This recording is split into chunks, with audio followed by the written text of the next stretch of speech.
Are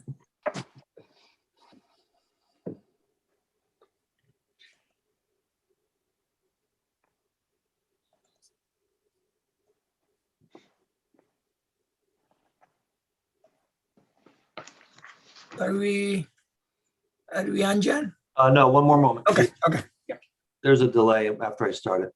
okay.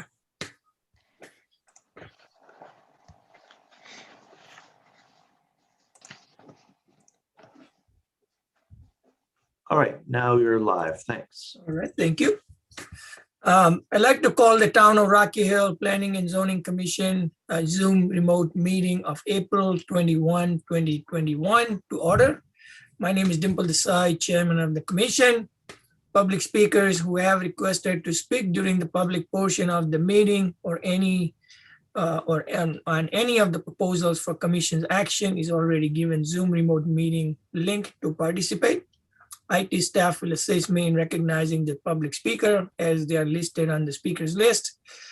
Because we are in a Zoom remote meeting, I'm going to go over some guidelines that I would like everyone to strictly follow so that we have a complete record of our meeting.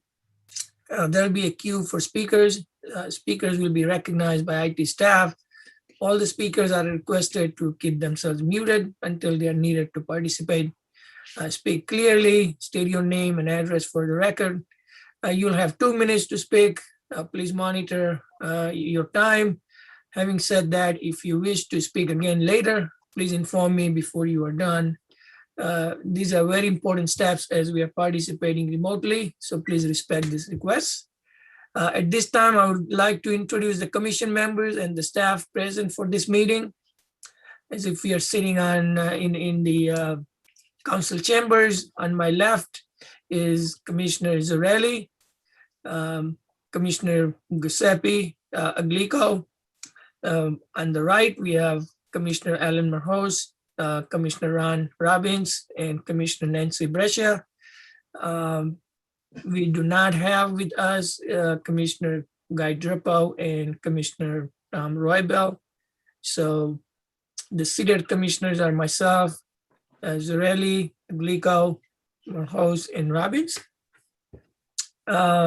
We also have Kim Ritchie, the town planner, Eileen Knapp, recording secretary. Again, for the benefits of commissioners, soon we are sitting in the council chambers. I'll start recognizing commissioners from left and go to the right for my comments. To avoid multiple conversation at the same time, I'll recognize commissioner when it's their turn to speak. And thank you. Commissioner Zarelli. Okay, we're going to start the public hearing now. Re-subdivision application, Philip M.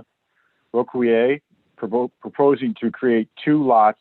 Lot 1 with 40,000 square feet and 150-foot frontage at location of existing house, and Lot 2, a rear lot with 819,000 Mr. Chairman, feet. I think we should read the public hearing, public notice first. Isn't that what I'm doing? I thought you were reading the agenda. I'm sorry. No, I think it's, I think you're right. I was reading, they're almost the same. I'm They're sorry, I same, should not. yeah. I won't butt in anymore. No worries. Should I start over again or can I just continue? just continue, that's fine. Okay. With the 107.55 foot frontage for property currently known as 758 New Britain Avenue in an R40 residential zoning district ID 11-238.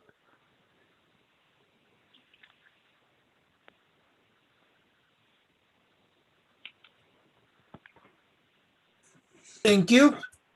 Do we have anyone to present the proposal? Yes, for the record, my name is Jim Cassidy, professional engineer and principal with the firm of Halsey, Pearson and Cassidy. I'm here tonight representing Phil Roquier, who is actually representing his parents, Sibby and Jean Romano, for the subdivision of a piece of property located at 758 New Britain Avenue. Patricia Vianza is the current property owner. Just so everyone knows who everybody is, Patricia is actually Phil's sister. So they're doing this they're subdividing this lot out for their parents. If it's okay, I would like to share my screen. Go ahead. Can everybody see my screen at this point? Can everybody see the screen? Yeah, we can see, but we need to see the map. Okay. So again, what we're here for tonight is we're seeking a re-subdivision of a piece of property located at 758 New Britain Avenue. In the package that was submitted to you, we've submitted. Jim, I think you're sharing the wrong screen. You're sharing your other screen. Sorry, try that again. No worries. No worries.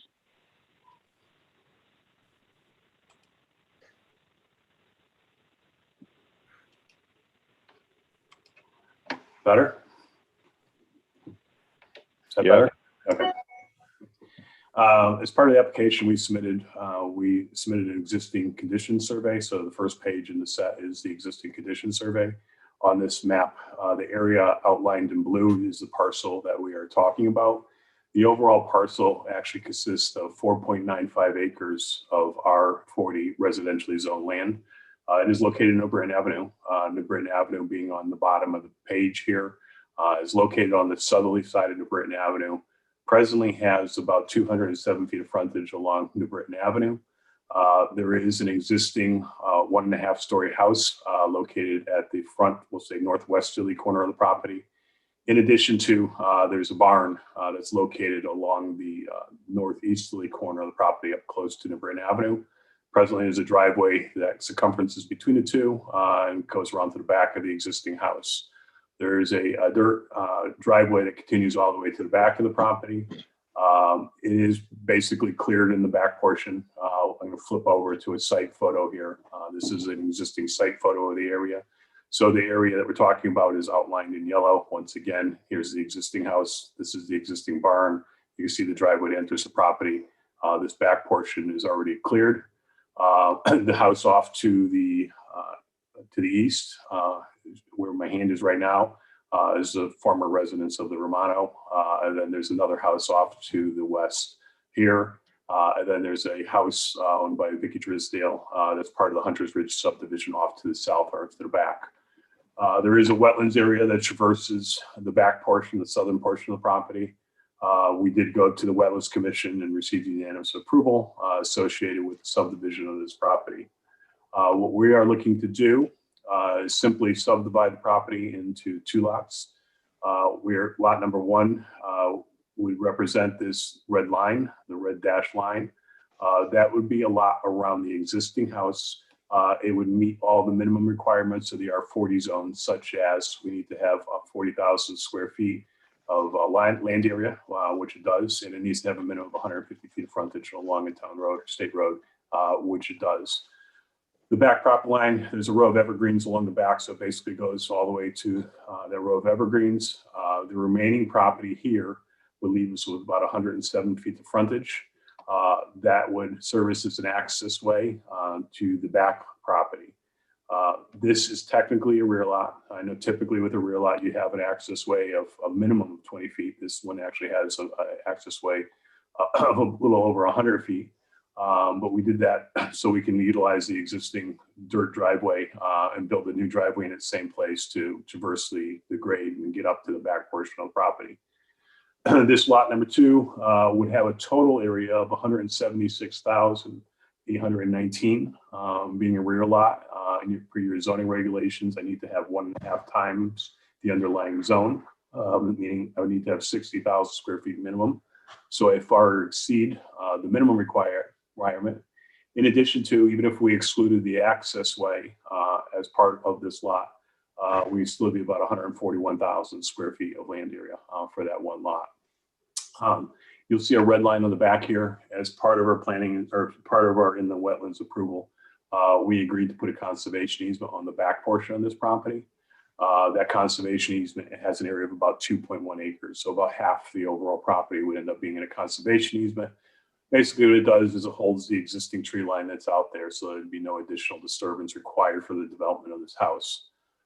If you take a look at our zoning bulk table that's on the subdivision plan, we listed all the minimum requirements of the R40 zone for both a front and a rear lot. As you can see, we meet and exceed all the requirements other than the existing house is presently existing non-conforming to the front yard setback. It's supposed to be 60 feet. It's an existing non-conforming at 23.95, but all the other requirements are well met and exceeded with the development of this property. In addition to, we presented a site development plan as part of our package. This is a site development plan, as I mentioned, will happen. The existing house will remain. We did go out with the health department. I should note this property is actually serviced by an on-site septic system in this area. It is serviced by public water. So as part of the review of this, we needed to go out to the health department. We did additional soil testing on the existing house and made a determination that there's adequate area for what we call a reserve septic system in the event that the existing septic system in this location here ever fails. In addition to, we did numerous test holes in the back portion of the property. And we found that back portion was adequate to support an on-site septic also. There will be an individual water service brought in to bring water service to the house. The same with the existing house, it will be serviced by public water. A couple of the features that we presented as part of again, this is schematic development for this back lot. What we proposed is to incorporate a couple rain gardens for the roof leaders of the house to be discharged before it continues on into the wooded area and eventually into the wetlands. And similarly, with the driveway, the majority of the driveway slopes back toward New Britain Avenue. So we designed it in a manner where it cross pitches off in an easterly direction, where we were proposing to have a drainage swale that would eventually discharge to another rain garden up to the front to pick up any increase in flow before it's allowed to discharge. We feel that this subdivision is pretty straightforward. It meets and exceeds all the requirements of the R40 zone. We hope the commission will agree with us. And with that, I conclude my presentation and gladly answer any questions you may have. Thank you. What I'll do is I'll go on my left, Commissioner Zarelli. Question about the sanitary. According to our subdivision regs, we require connections to the sewer. And I was just wondering why that wasn't considered in this application. And before point of order, just for myself, I forgot to ask, is there anyone in the public who would like to address on this proposal? Sorry, Commissioner Zarelli, I just wanted to. No worries. Mr. Chairman, there were no requests for this evening. All right, thank you. Sorry, go ahead.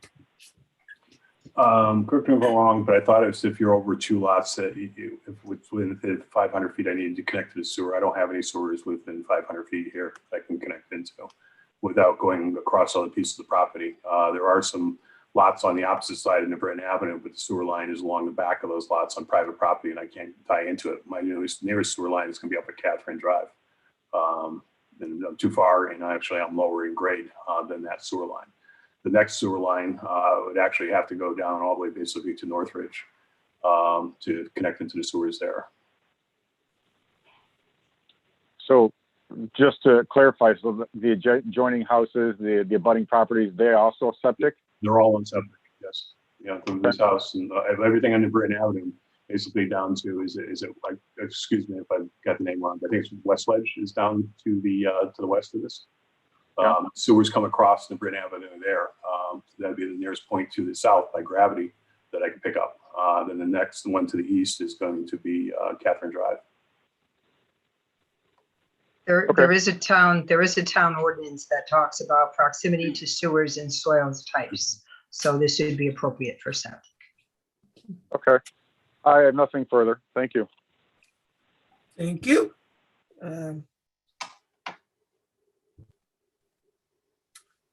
Commissioner Giuseppe?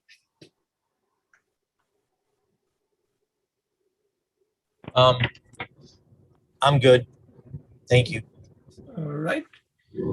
Commissioner Morhos? I'm all set, thank you. All right. Commissioner Robbins? Just a point of curiosity, is the septic system going to just be a large holding tank, or are you going to design one with a leach field? No, in Connecticut, you have to have a leach field. You know, for a new house, you need to have a leach field. So the way it's designed right now is you come out of the house to a septic tank. In this case, it's designed for a 3-bedroom house. You'd have a septic tank, which would be a minimum of 1,000 gallons. And then from there, it goes into a leaching field. In this particular case, this is schematic layout. We're showing 2 rows, 56 feet long of 24-inch high concrete galleries to meet the health code requirements for what would be required for a septic on this property. Okay. Now, I have no further questions. Thank you. Commissioner Brescia?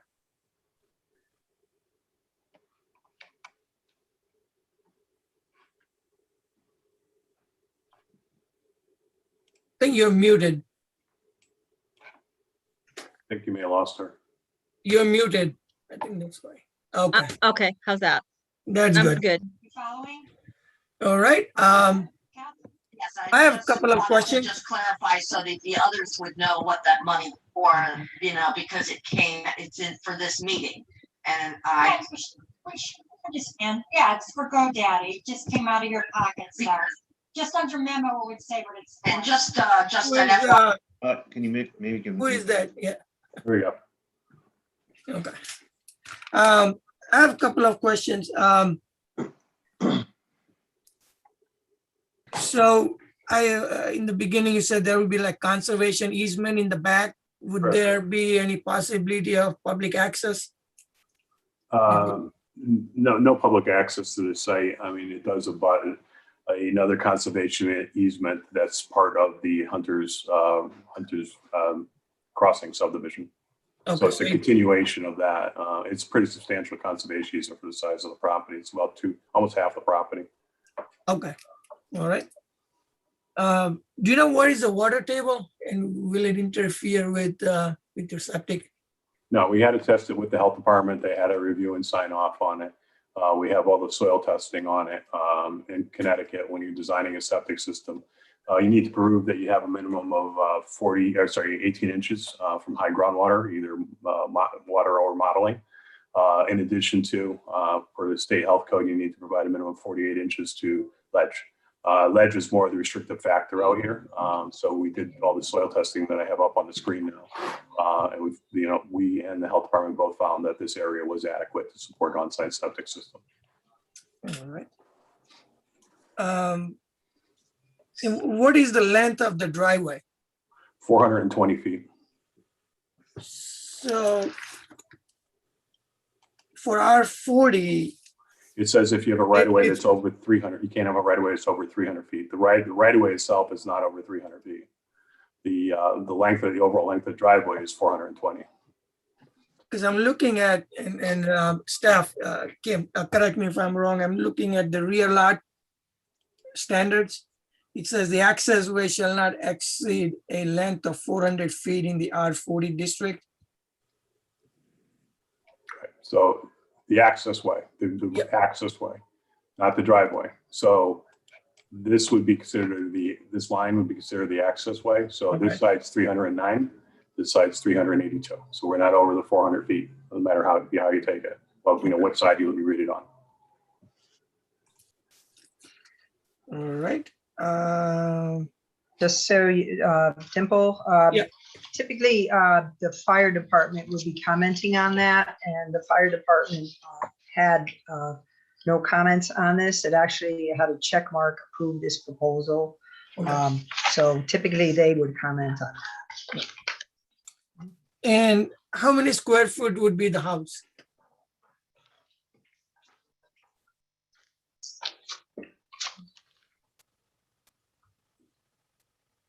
I think Jim is frozen. Yeah, I think what they were presenting was a schematic. They do not have to, in the subdivision application, actually present the exact size of a home. That's typically done during the building permit process. We do not have a minimum house size in the town of Rocky Hill. And the reason I'm asking is because this is on septic, 3-bedroom, I understand. I mean, 3-bedroom could be 3,000 square feet, 3-bedroom could be 5,000 square feet.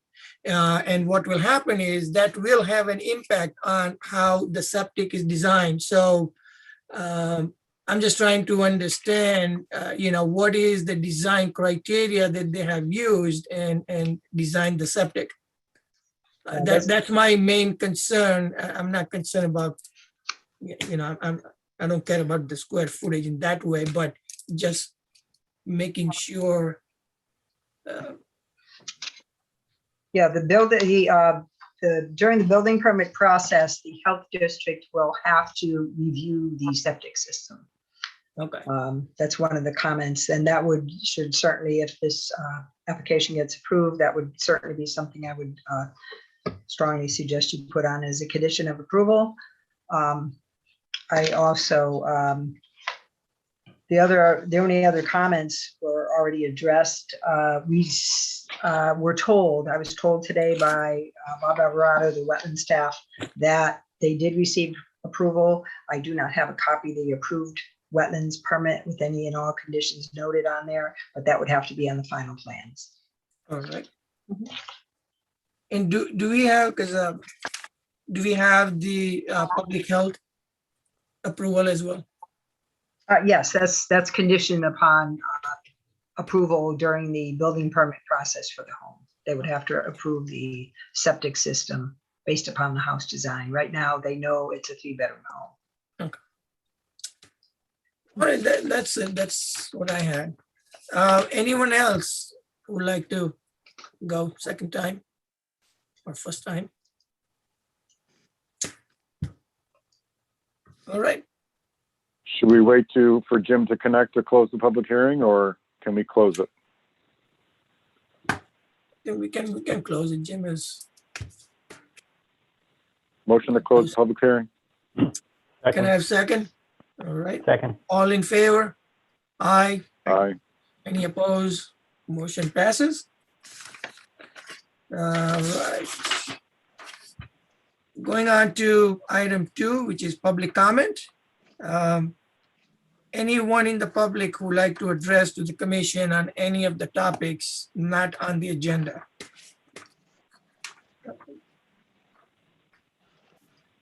And I believe, John, we don't have any requests, correct?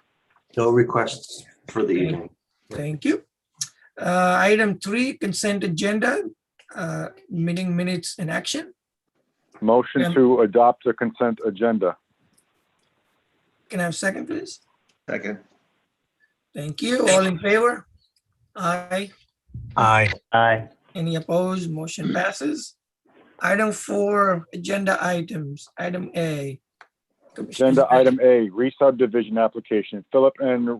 Rokue, proposing to create 2 lots. Lot 1 with 40,000 square feet and 150-foot frontage at location of existing house, and Lot 2, a rear lot with 176,819 square feet with 107.55 feet of frontage for property currently known as 758 New Britain Avenue in an R40 residential zoning district, ID 11-238. Can I have a motion, please? Motion to approve re-subdivision application with all staff comments. I'll second that. We have second. All in favor? Aye. Aye. Aye. Aye. Thank you. Opposed? Motion passes. Thank you. Thank you. Going Agenda on. item B, pre-application under Connecticut General Statute 7-159B, Uccello Development LLC to discuss a possible mixed-use development to be located at 41 Glastonbury Avenue in the Glastonbury Avenue Overlay District, ID 10-163. So before the applicant gives the presentation, I just want to go over certain conditions, because this is a pre-application. So pre-application is not a public hearing. Pre-application is a non-binding on the commission and on possible applicant. pre-application cannot be prejudged in that the commission cannot say that they are in favor or that they oppose to what is being presented. The commission should ask questions about and start a dialogue on the following, but not limited to the use, design, parking, sidewalks, hours, aesthetics, landscaping, access, drainage, relative to the underlying zone process to apply, etc. So please, when you deliberate or when you ask questions, please, follow these instructions. Thank you. Go ahead. Okay. Hi, I'm Nick Uccello. I'm the owner of Uccello Development. We're a Rocky Hill-based company located on Hammer Mill Road. I also live in Rocky Hill on Dexter Road. I wanted to come in with this pre-application to basically, as you said, open up a dialogue about the possibility of this project moving forward on Glastonbury Avenue in your new, or I don't know how new it is, but fairly new Glastonbury Avenue Village Overlay District. The intent with this project is to redevelop an existing site into a small village style mixed use residential and commercial development. I'm here to answer any questions you have. I provided a little narrative with the application. You had time to take a look at that. I can also share, the plan with you via sharing my screen if that's something that you would like to discuss the plan itself. And basically, like I said, I'm here to answer any questions that you might have about the project and to understand if this is in fact the type of project that you are looking for in this district. Yeah, why don't you go through your application or pre-application, what you are proposing, what it is. And Okay. I'm going to share my screen if that's okay. Yep. Let me see here. Bear with me. I don't see.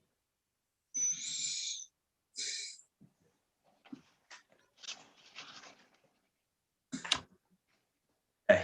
Can you all see this? So basically, what we have here is about a half-acre site located on the corner of Glastonbury Ave and Belden Lane. You can see my cursor here kind of shows a sketch of the site plan. Belden Lane is here, Glastonbury Ave here.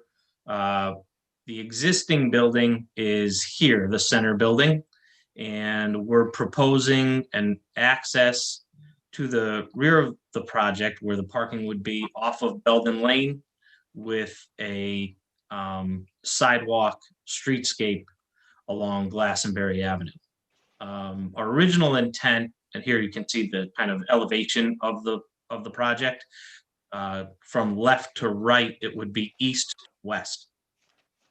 The original building is the center structure, which we've done some investigation with our structural engineers and determined that while our original intent was to save the building, we would likely be raising the building due to a multitude of structural concerns from the foundation all the way up to the wood frame, and building a somewhat of a replica in scale and design. The only possible changes would be to the first floor windows to make it more appealing for a commercial use.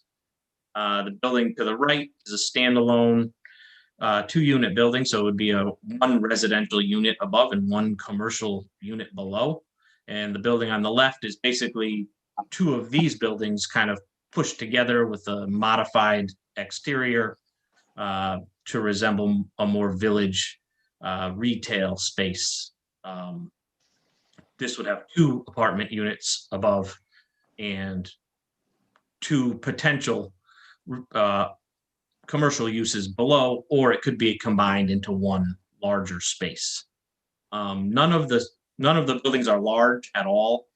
They are as you can see to the left, bottom left corner here where my cursor is now, 28 feet wide by 32 feet deep is the module that we've created, which is a 2-bedroom apartment over the office / retail space on the main floor. And again, the largest building, the one to the left here, is basically just 2 of those put together. You can see on the site plan here that, again, the center building was the original building. We have our single module here, and then our double here. There is also a detached 2-car garage that appears, I don't know exactly when it was built, kind of looks like 70s or 80s, but it's a much better building that we will retain for parking or storage on site for the use of the tenants. Parking areas are delineated here. We have 20 spaces total, including the 2 garage spaces with 2 handicap. Our goal is to try to get to 2 spaces per residential unit and 3 spaces per commercial unit. So the commercial units are just under 3,000 or under 1,000 square feet. So we're trying to hit around 3 per 1,000. Our intent again is to have this be as residential in scale as possible, because I think that's what works well, since it does abut a great deal of residential property. And that's basically the majority of our business. We are residential home builders. So this ties in well as a complement to what we do. Aside from that, that's the basics. We intend to make this, again, a true village feel. I know it hasn't, this district has been in place for a bit, and this would probably be first, if not, or one of the first, if not the first project to take advantage of that. So our goal is to kind of set a precedent for how this can be developed, because if everyone kind of I think if everyone follows what we do, it will benefit us as well as the town.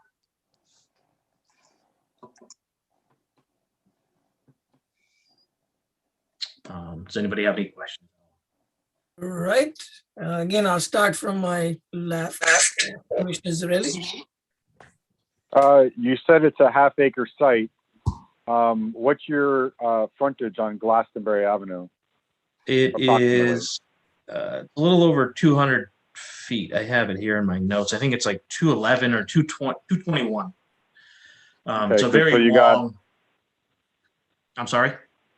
I was going to say, because you have about 30 times 4, you got about 120 feet of buildings, and then the Right. rest is going to be just vegetation. Yeah. Yep. We've got some street trees. There's going to be a sidewalk. There'll be access ways between the buildings leading to the parking. Sidewalk, or maybe some benches or something, just to, like I said, to give it that the village feel. But yeah, there's still about 100 feet remaining of open slot between the buildings and around them. Okay. And then I'll let everybody else ask questions about, obviously we're going to ask about sidewalks along the frontage of Glastonbury Avenue, and your vision on parking space 1, and how close it will be to the stop sign between Belden and Glastonbury. Okay, that I don't know. I'm thinking, Okay. just looking at it, it's probably about 30 feet from the corner. And yes, It's going to be on-street parking, right? It's going to be spaces you pull into, right? we were hoping to provide a little bit of that. I think overall it's good for the aesthetic of the village district in general, even if it's just a few to get it started. Obviously, doing that on Glastonbury Avenue is going to be problematic, given how narrow it is, and then the state being involved.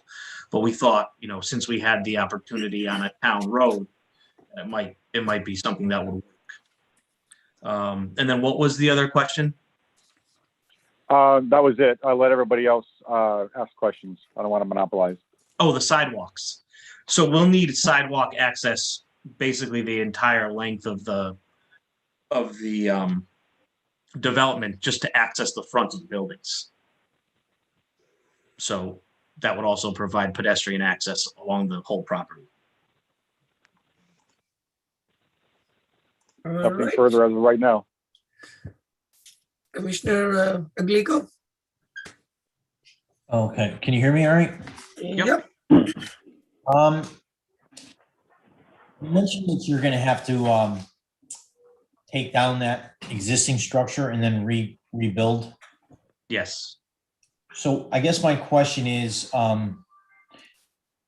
the setbacks from the right of way, from the frontage on Glastonbury, are you not, is there not enough room to move these back a little?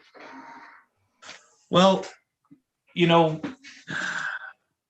it will definitely make it tighter with the parking and everything and having access in the back. And I think, you know, our intent would be to have it stay where that original building was. Well, originally, since we were saving the building, we were going to line them all up. And then after further consideration, you know, if you look at any of the other village type communities that we have in Connecticut, whether it's Essex or Chester or even outside up into Massachusetts, they're very close to the street. And that's what gives it that feel. If we start having setbacks and lawns and everything else in front of them, then it starts to take away from that and starts to just become more suburban. So I know that sidewalks were mentioned, so I guess that would be my concern, like how would this alignment be with the sidewalk and the frontage and the existing utilities, aerial utilities there with the poles? Because I drove down Glastonbury Ave and right in the front, there's a fairly new building on the right-hand side, and the side, there's a sidewalk there, and then it stops right in front of a telephone pole. And then I'm just looking at, I'm trying to get a visual of what this would look like if I was looking down the street at the buildings as well as the sidewalk to utilities. I don't have an answer for you on that right now. I don't recall there being a pole on this property. Doesn't the power, I think the power comes from across the street. I can't say that I'm 100% sure. Okay. Well, that's good. Yeah, I'm like I said, I'm not 100%, but I'm like 90% sure the power comes from across the street. So, you know, Will utilities come aerial to this property or then are on the ground across the road? I believe they're aerial. Okay. That's all I have. All right, thank you. Commissioner Morjos? I'm just looking at this and I think the idea is great. But I mean, obviously there are a lot of details that need to be worked out when this becomes a full application with the site plan and everything. So basically at this point, I'm okay. All right. Commissioner Robbins? You mentioned that the structural integrity of the existing building is going to be problematic, but just what is the history of the existing structure? When was it built? Is it associated with some important figure or member of Rocky Hill Society that folks might get concerned about? Just curious about the existing structure. I don't have any of that information. I'm sure we could do a little research on it. The current owner didn't really have any information about it. There's nothing, there's no real unique features or anything about the building that. What's the relative age of the building? I think, I'm thinking it's like early 1800s. Okay. Yeah, I mean, that is just something you probably want to get all that information, is just to make sure that one way or the other, if there's a public concern, if it's a historical structure, that might come Sure. come up in public comment. So you want to make sure that you have that information. But if it's not a historically significant structure, then it's probably not going to be that big an issue as far as what you're proposing. But I would just suggest that you want to make sure that that doesn't become the case. Okay.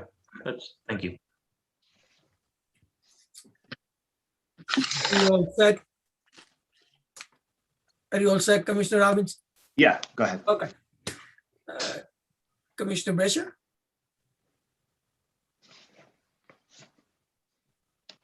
You're muted. You're muted.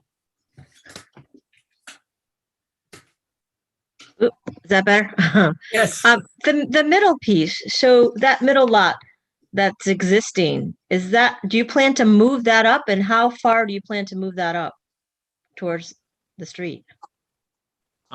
The building that's already there we weren't going to move it up. We were going to keep it exactly where it is. So when we rebuild, we would keep the new building exactly in the same place as the old one. Okay. It's, I want to say it's about 15 feet from the road, maybe, around that. So we were planning like, sidewalk in front, and then we'd still have 10 or so feet from. Okay. And in terms of the parking spaces in the back, is that adequate? Well, so we have a couple things going on with the parking. 3 per 1,000 is usually pretty good for like an office use. We found, and we're a little under 1,000 square feet. 2 parking spaces for a 2-bedroom apartment is usually a little more than you need. They're often just a single car household. The other thing we have is a complementary use.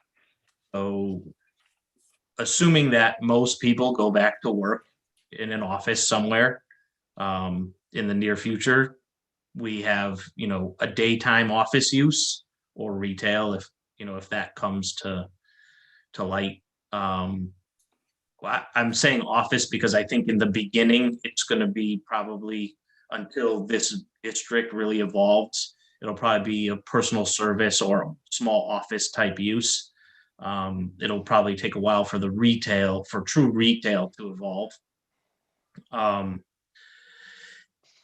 And we have, that's a daytime use, and then the parking, for the residents is a nighttime use. So they're complementary in that sense. When the people leave for work, the work people come to work, and then vice versa.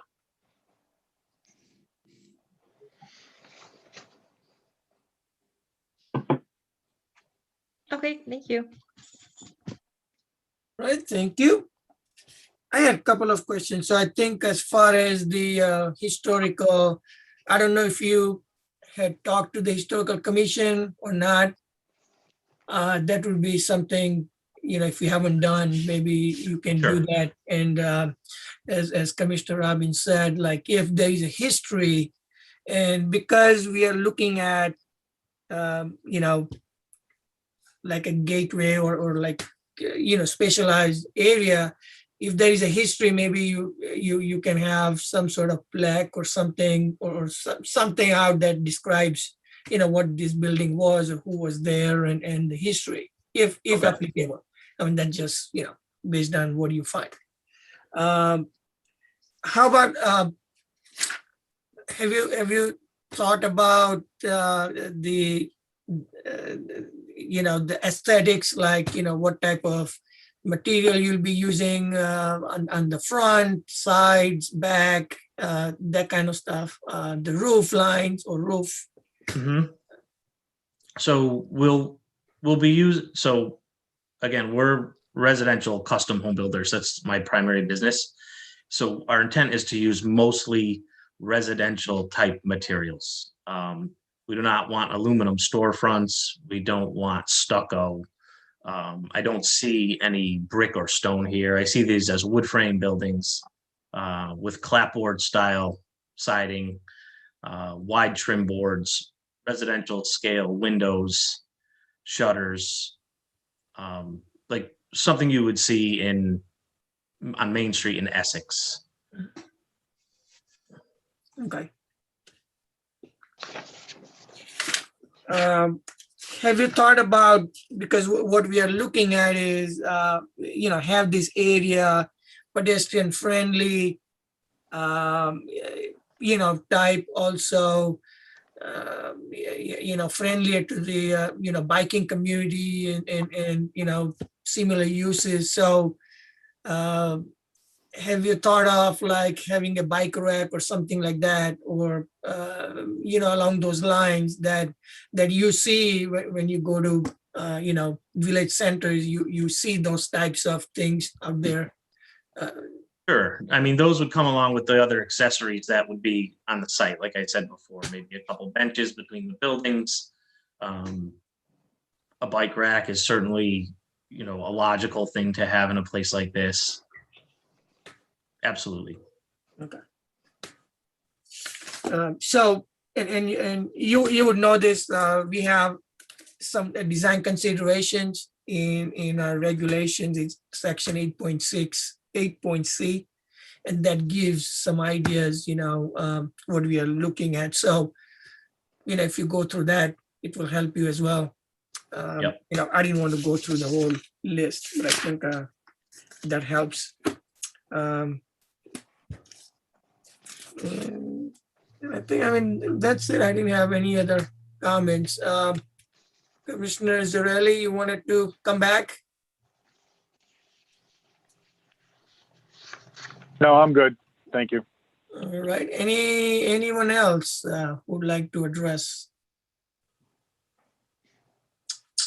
All right. So I think looks like you got some ideas as to what commission is looking at and things like that. So I think we don't have any motion on this, right? We are just moving on. It was just a presentation. Right, Kim? Okay, thank you very much. Thank you. Thank you. Agenda item C, street acceptance and open space acceptance for referral to Town Council, Reed Builders, Sean Hussey. Number 1, street Stonebrook Crossing of approximately 920 linear feet. Number 2, open space parcel A of 86,865 square feet, 1.9941 acres. Number 3, open space parcel B of 429,692 square feet, 9.864 acres. And number 4, open space parcel C of 42,591 square feet, 0.978 acres, for property located in the Stonebrook Crossing subdivision, originally located at 395 Branch Street, ID 15-218. All right. Staff comments, are there any comments from staff?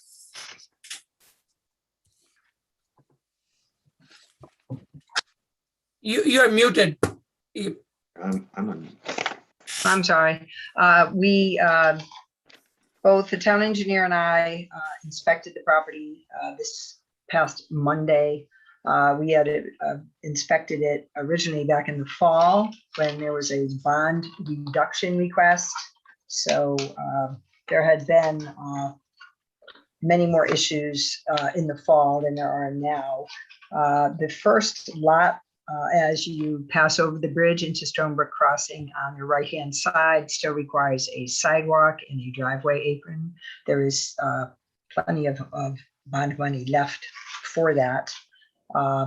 We did have a concern in the fall about a zip line that had been erected into the open space, into the wetland area. And when we were out there this past Monday, the platform on a private lot is still in existence facing that wetland area. And the town engineer did say he did see a platform in the wetlands. So that should be removed if it is in fact there. I did not happen to see it. We do have a certificate of line limitation and pinning that's been attested to by Jim Cassidy. So that has been completed. There is what's called an erosion control wattle. It's like a sock that's used around the basin back in the rear part of the property. And we're just suggesting that that be cut open to let it decay naturally, which typically does. So they're very minor items, but we are recommending open space acceptance. That can certainly be done now, and street acceptance once we have the sidewalks and the driveway apron done on that first lot. All right, thank you. Any comments, Commissioner Zurelli? No, I have none. All right, Commissioner Glico? Oh, I'm good, thank you. Thank you. Commissioner Mahos? Yeah, I'm all set. Thank you. Commissioner Robbins? No comments. Thank you. Commissioner Brescia?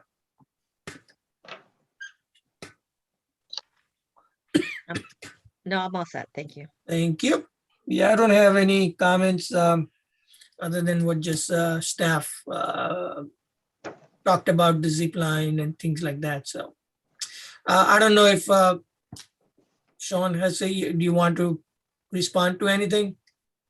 I can, Commissioner Desai. Thank you. Thank you to you and all the commission members for listening in on this. I certainly don't have a problem with what Kim was referring to. It was a little bit of a surprise. If I had known that these items were coming up, I wouldn't have had it as part of the agenda. But the three items, in particular, the sidewalk and the apron, and talking to the town engineer, Steve Sopelek, he actually did not want those in. So I was a little bit confused. He told me that he didn't want them in because if a house is going to be constructed on that property with excavators and bulldozers going through the apron, through the sidewalk to complete a house, he'd rather not have those in at that time. He'd rather have them completed afterwards, which is why it wasn't on his original list dated back in November. He did want an apron done on a lot that we were working on, and that was completed. But I certainly don't have a problem doing that. I just understood what he was referring to, that he didn't want a sidewalk and apron to be disturbed for a house to be erected. As far as the other two items, I'm fine with that. I think that the town engineer, Steve Sopelek, as Kim had mentioned, he saw that there was a stand in the open space. That was actually a old tree stand for hunting that the Alesti property actually had. So it had nothing to do with lot number 5. If it is a concern, we can certainly take it down, but it was nothing that was erected on our part, nor at the homeowners at lot 5. The homeowner did take the zip line down. It's, and as far as I know, I haven't actually surveyed the property, but his little tree fort that he built for his kids is on his property in his backyard. But I know he did, I did instruct him that the zip line had to be taken down. I showed him the list that Kim Ritchie and Steve Sopelek came up with back in November. So he was aware of that. And as far as the silt socks, I understand that as well. So those, they're, like Kim said, they're very minor items. I was just a little confused on the sidewalk and apron for a house that's not done yet. I just didn't want to wreck a new sidewalk with heavy machinery going across it. But if it is a town requirement, we can certainly do that. I don't have a problem with that. It was just a little miscommunication. Yep. Steve and I will touch base tomorrow, but as I said, they're minor items and I don't see a problem with moving this forward. Yeah, that's fine. I can talk, Tim, I can talk to you tomorrow too. That's Yeah. fine. They really are minor, so I appreciate you putting it on the agenda. All right, thank you. So can I have a motion, please? Motion for street acceptance and open space acceptance for referral to town council, Reed Builders, and for ID 15-218, and with all staff comments. I'll second that. Motion to approve, I'm sorry, yeah. I'll second that. We got second, all in favor, motion? Aye. Aye. Any opposed? Motion passes. Thank you. Agenda item D, street acceptance and open space acceptance for referral to town council, Capital Region Education Council. Number 1, street Gardner Way of approximately 1,289 linear feet. Number 2, open space of 86,883 square feet, approximately 1.995 acres, and 128,462 square feet, approximately 2.949 acres, located at 7 Gardner's Way, ID 17-310. Thank you. Staff comments? Okay, I just want to make sure the commissions is aware that the open space had been dealt with last year. So that open space should not be on the agenda, but the street should be. You may recall when Creek was built, the street known as Gardner's Way was to serve as what would be the quote unquote driveway to the new Creek School. There is an agreement, a legal agreement in place where the town would take it as a town road. It would be a town road and built to town road specifications, but Creek would be responsible for maintenance and repair and plowing. And there is a legal agreement that has been signed and executed to that effect. The town engineer and I, once again, went out and walked Gardner's Way. There are some items, some minor items and some that we have some questions on. The granite curbing at the radii needs to be both beveled at the radii on Brook Street and also grouted at the joints. There is an old utility pole, Helco pole number 475. It looked like a new pole was installed right on the western side of the intersection, and there's an old pole there that should be removed. Standard comments is the catch basins should be cleaned. The drainage outfall on the west side of the Brook Street intersection should be cleaned out and rigged out near Brook Street along the guide rail. The concern at the end of the cul-de-sac, which granted is a temporary cul-de-sac for expansion in the future. You do have both aprons into the school, and further on, if the road were to be extended, both aprons are actually breaking up now, and we believe that's due to plowing. So that should be taken a look at by the applicant. We're asking why crosswalks are not painted at the access driveways. And the sidewalk ramp at the access drive is not ADA compliant. But we find it interesting also that there's an above grade sign that states it's not ADA compliant. I would assume if it's a town road, it would have to be ADA compliant. So we do have Attorney David Hoops here with us. I apologize, Attorney Hoops.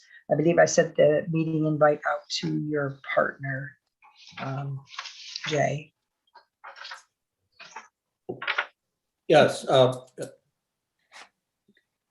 Good evening, Mr. Chairman, members of the commission. Dave Hoops on behalf of CREC.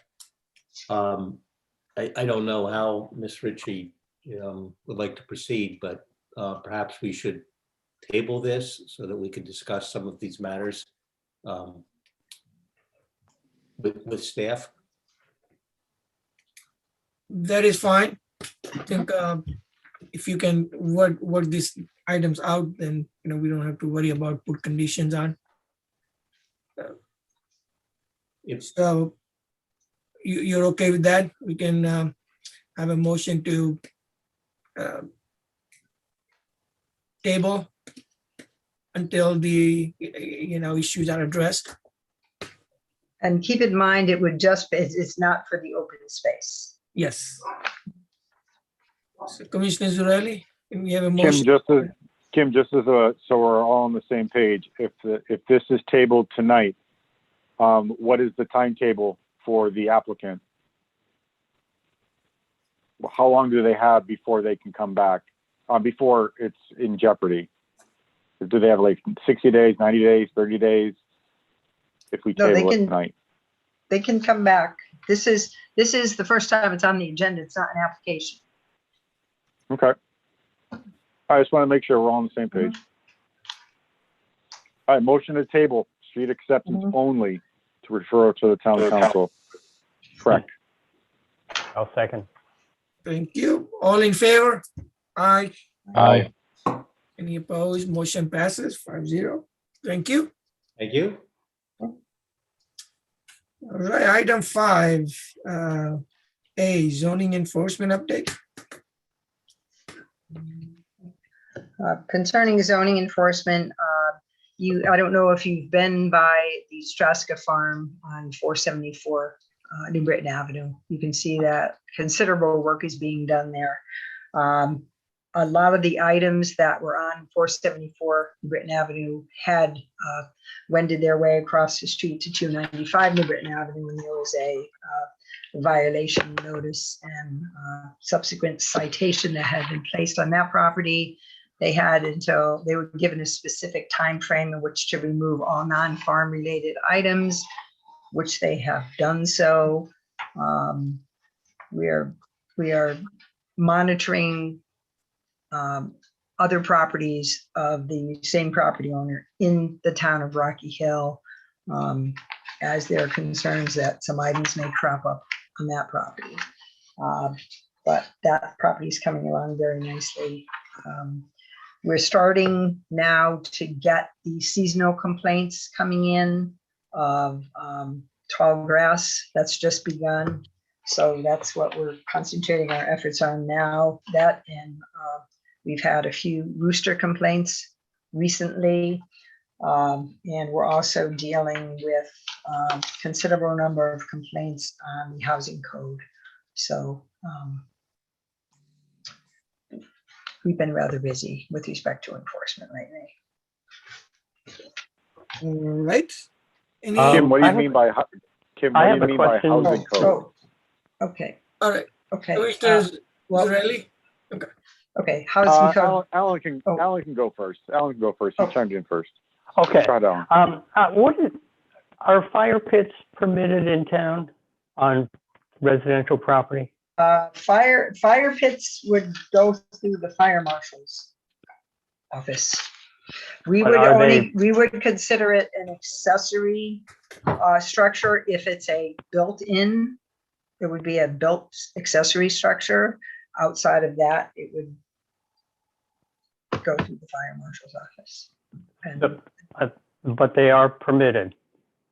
that's a fire marshal question. Okay, thank you. Yep. That was it, Victor. Sorry. No worries. I will, Kim, your last point, Kim, when you were talking about enforcement, can you Yep. explain that a little bit?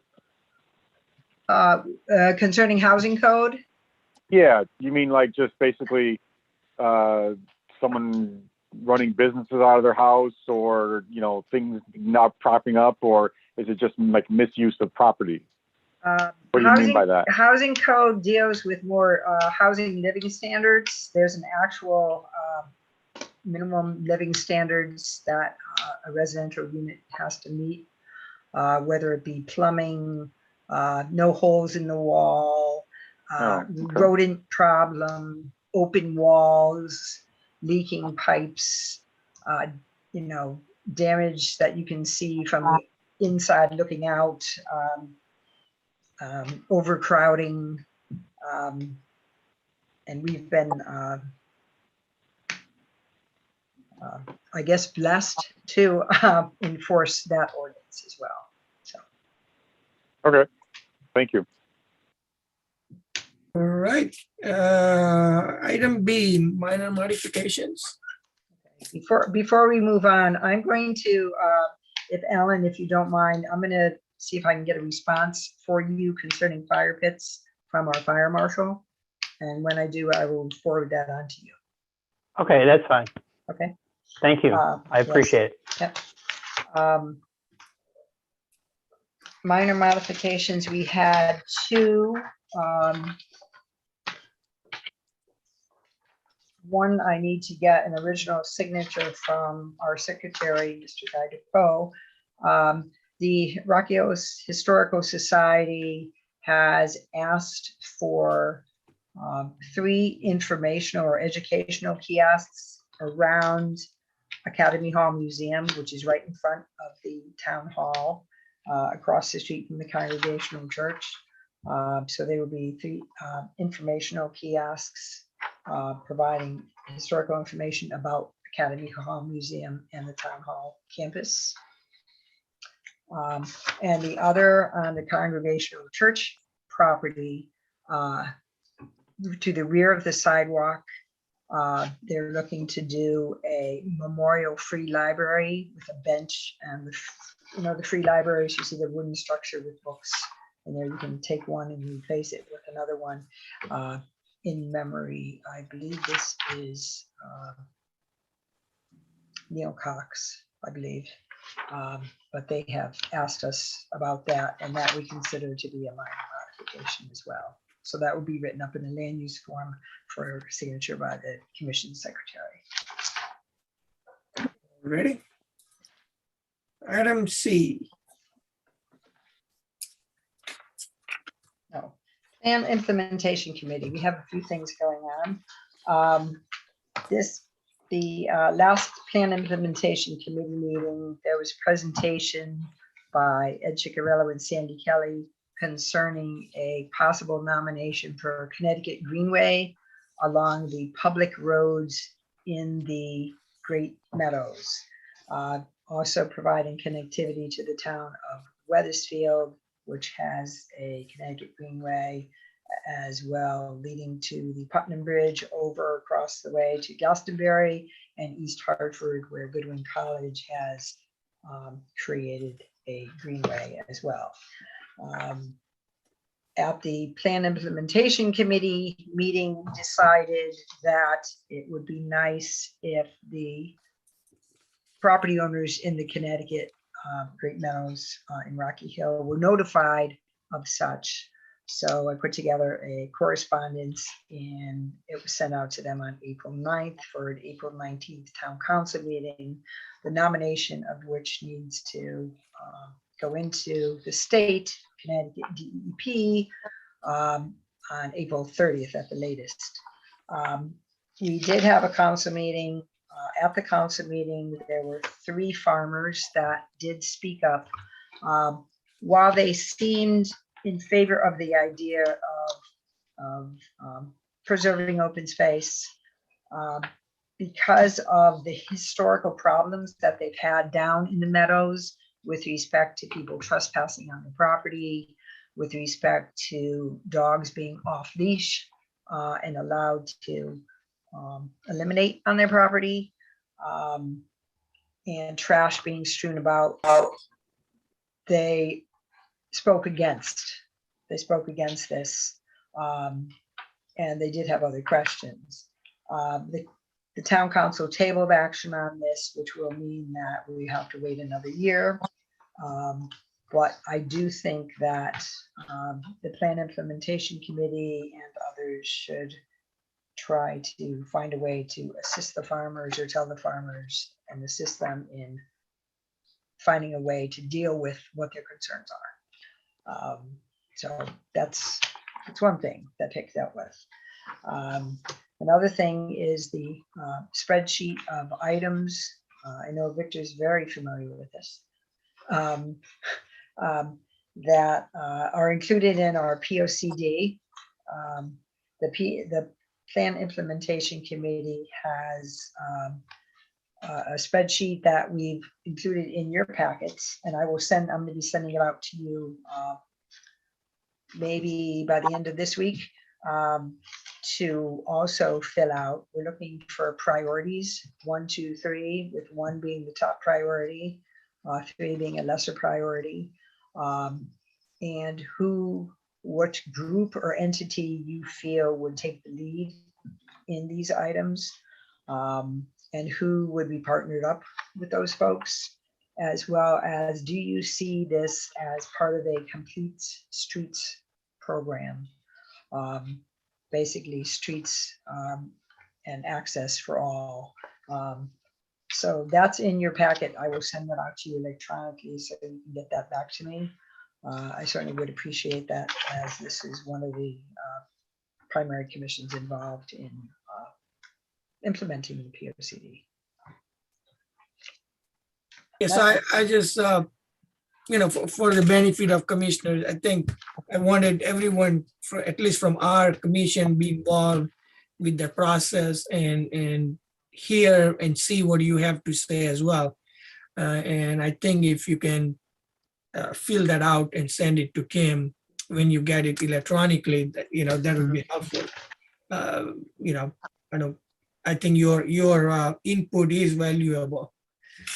So, I would at least like to request that you guys look at that as well. As far as the application for that Kim talked about, for the Greenway Council, I think what I would suggest, and maybe anyone can chime in, we should see what the concerns are. Maybe, we send out letters to the owners and see, what concerns they have, because this would be a good access way for public to access the waterfront, but having said that, there has to be some rules and laws that keeps the property, clean, and we can avoid trespassing onto the farms and things like that. So, and I think this comes down to enforcement, but again, we can enforce something if we don't know what's going on. So I think that's chicken and the egg thing. So maybe, town staff can, or maybe Kim can work with, I don't know whether you'll work with Salami or town manager, and bring it up to, council and see if we can do something, with the property owners along the Greenway, because Greenway is a good project, and I would like to have, that done, that get the designation, because there is funding attached to that, and things like that. So it looks like we have 1 year, but we can, address that issue, sooner the better. So any other comments? Anyone? I do have a question. Yep. The path that was proposed for the Greenway, is that the only option? Because I've seen a lot of these bike trails and walking trails along adjacent to the railroad track, which there is one here that runs through. I'm assuming that the goal is to tie in the path from Weathersfield through into Rocky Hill. So I guess my question is, has any other options been looked at? No, I think Kim, you can correct me. I think this is just like for designation. So we have some sort of designation to, connect and have these trails.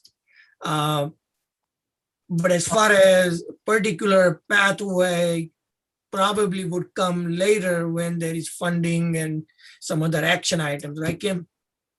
The designation that was being proposed was along public roadways. Keep in mind, the public roadways down in the Greater Meadows are for pedestrians and bicyclists only. They are not for motorized vehicles, except for emergency vehicles or if you have property owned in the meadows. So farm equipment, or if you're a property owner down in the meadows. There was a town ordinance years back where they actually gated the meadows to vehicles. So you or I could take our car down there and just go and look at the scenery. That can no longer be done. So we were using public property for this endeavor. I know in the POCD, they talk about a greenway and they show an arrow on a piece of paper over private property.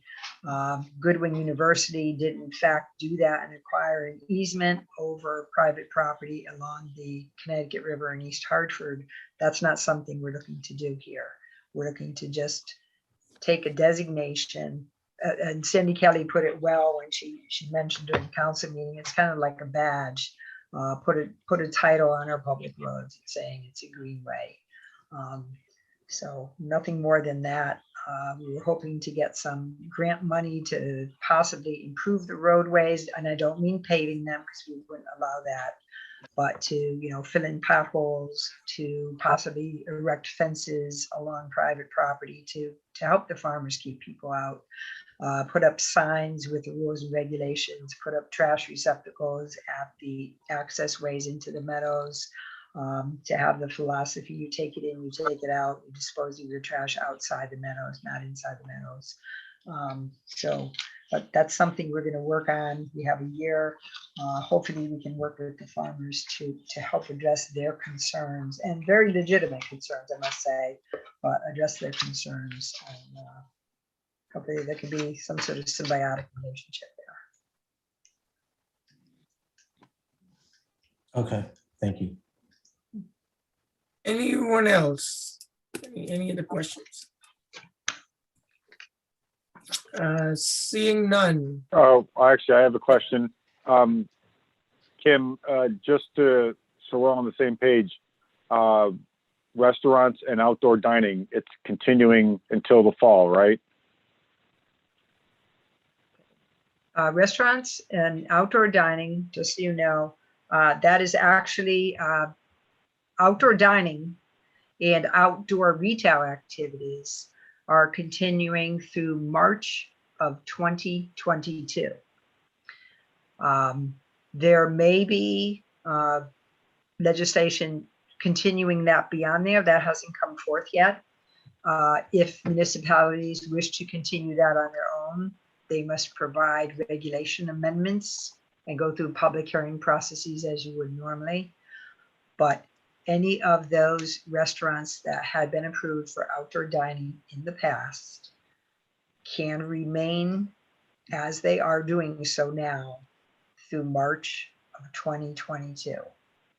After which time, as of today, because it changes almost daily, as of today, they do not have to come back to us until thereafter, or if they wish to continue on a permanent basis, they would have to come and apply to the commission.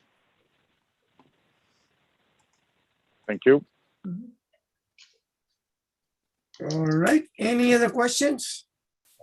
If not, moving on to item B, legislation update. I just wanted the commission to be aware that a good portion of the bills concerning affordable housing, creating different housing opportunities for different folks under Fair Housing Act, accessory apartments, middle housing, there's so many different bills coming in. They have gone through and have been approved and are now out of committee. Some of them have actually passed through the House and going on to the Senate. So